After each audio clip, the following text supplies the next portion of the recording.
그 후에 요셉이 자기 집의 관리인에게 명령을 내렸습니다. 저 사람들의 자루에 곡식을 넣을 수 있는 대로 넣어라. 그리고 그 곡식 자루 속에 돈도 넣어주어라. 그리고 내 은잔을 저 막내 동생의 자루에 넣어라. 그리고 그 자루에 돈도 넣어라. 관리인은 요셉이 말한 대로 했습니다. 새벽이 되어 형들은 나귀를 끌고 길을 떠나게 되었습니다. 그들이 성을 떠난 지 얼마 되지 않아서 요셉이 자기 집의 관리인에게 말했습니다. 그 사람들을 뒤쫓아라. 그 사람들을 붙잡게 되면 왜 선을 악으로 갚느냐? 너희들이 훔친 잔은 내 주인이 술을 마실 때 쓰시는 것이다. 그리고 꿈을 해몽하실 때도 그 잔을 쓰신다. 너희는 너무나 몹쓸 짓을 했다 하고 말하여라. 그리하여 관리인은 요셉의 형들을 뒤쫓아가서 요셉이 하라고 한 말을 그들에게 했습니다. 그러나 요셉의 형들이 관리인에게 말했습니다. 왜 그런 말씀을 하십니까? 우리는 그런 일을 할 사람들이 아닙니다. 우리는 우리 자루 속에 있던 돈도 당신에게 다시 돌려주었습니다. 우리는 그 돈을 가나안 땅에서 다시 가지고 왔습니다. 그런 우리가 당신 주인의 집에서 은이나 금을 훔칠 리가 있겠습니까? 만약 그 은잔이 우리들 중에 누군가의 자루에서 나온다면 그 사람을 죽여도 좋습니다. 그리고 우리는 당신의 노예가 되겠습니다. 관리인이 말했습니다. 당신들 말대로 하겠소. 하지만 은잔을 훔친 사람만 내 종으로 삼을 것이오. 다른 사람들은 그냥 가도 좋소. 그리하여 모든 형제들이 서둘러 자루를 내려서 풀었습니다.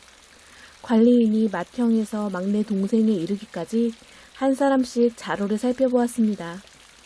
관리인은 베냐민의 자루 속에서 은잔을 찾아냈습니다. 형들은 너무나 슬퍼서 자기 옷을 찢었습니다. 그들은 자루를 나귀에 다시 실은 뒤에 성으로 돌아갔습니다. 유다와 그의 형제들이 요셉의 집으로 돌아왔을 때 요셉은 집에 있었습니다. 그들은 요셉 앞에서 땅에 엎드려 절했습니다. 요셉이 그들에게 말했습니다. 어찌하여 이런 일을 저질렀느냐? 나 같은 사람이면 이런 일쯤 점을 쳐서 다 알아낼 수 있다는 것을 몰랐느냐? 유다가 말했습니다. 총리님께 무슨 말씀을 드릴 수 있겠습니까? 그리고 우리에게 죄가 없다는 것을 어떻게 보여드릴 수 있겠습니까? 하나님께서 우리의 죄를 드러내셨습니다. 그러니 이 잔을 훔친 베냐민뿐만 아니라 우리 모두가 총리님의 종이 되겠습니다. 그러나 요셉이 말했습니다. 그런 일은 내게 있을 수 없다. 오직 은잔이 그 짐 속에서 발견된 사람만이 내 노예가 될 것이다. 나머지 사람들은 자유롭게 너희 아버지에게로 돌아가도 좋다. 그러자 유다가 요셉에게 나아가서 말했습니다. 총리님께 한 말씀 드릴 테니 허락해 주십시오. 제발 저에게 노여워하지 마십시오. 총리님은 파라오만큼이나 높으신 분입니다. 전에 저희가 여기 왔을 때 총리님은 너희에게 아버지나 다른 형제가 있느냐 하고 물어보셨습니다. 그때 저희에게는 늙으신 아버지가 계십니다.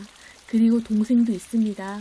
저희 동생은 아버지가 늙으셨을 때 낳은 아들인데 저희 막내 동생의 형은 죽었습니다. 그래서 그 막내 동생은 그 어머니의 마지막 남은 아들이 되었습니다. 우리 아버지는 그 아이를 매우 사랑하십니다. 라고 대답했습니다. 그러자 총리님은 저희에게 그 동생을 나에게 데려오너라. 그 사람을 보고 싶다 하고 말씀하셨습니다. 우리는 총리님께 그 어린아이는 자기 아버지를 떠날 수 없습니다. 만약 그 아이가 아버지를 떠나면 아버지는 돌아가시고 말 것입니다. 라고 말씀드렸습니다. 하지만 총리님은 너희 막내 동생을 데리고 와야 한다. 만약 데리고 오지 않으면 다시는 나를 못 볼 줄 알아라 하고 말씀하셨습니다. 그래서 저희는 저희 아버지에게로 돌아가서 총리님께서 말씀하신 그대로 말씀드렸습니다. 얼마 뒤에 저희 아버지께서 다시 가서 곡식을 좀 사오너라 하고 말씀하셨습니다. 그래서 저희가 아버지께 말씀드렸습니다. 막내 동생과 함께 가는 것이 아니라면 갈 수가 없습니다. 막내 동생을 데리고 가지 않으면 총리를 만날 수 없을 것입니다. 그러자 제 아버지께서 저희에게 말씀하셨습니다. 너희도 알듯이 내 아내 라헬은 내게 2 아들을 낳아주었다.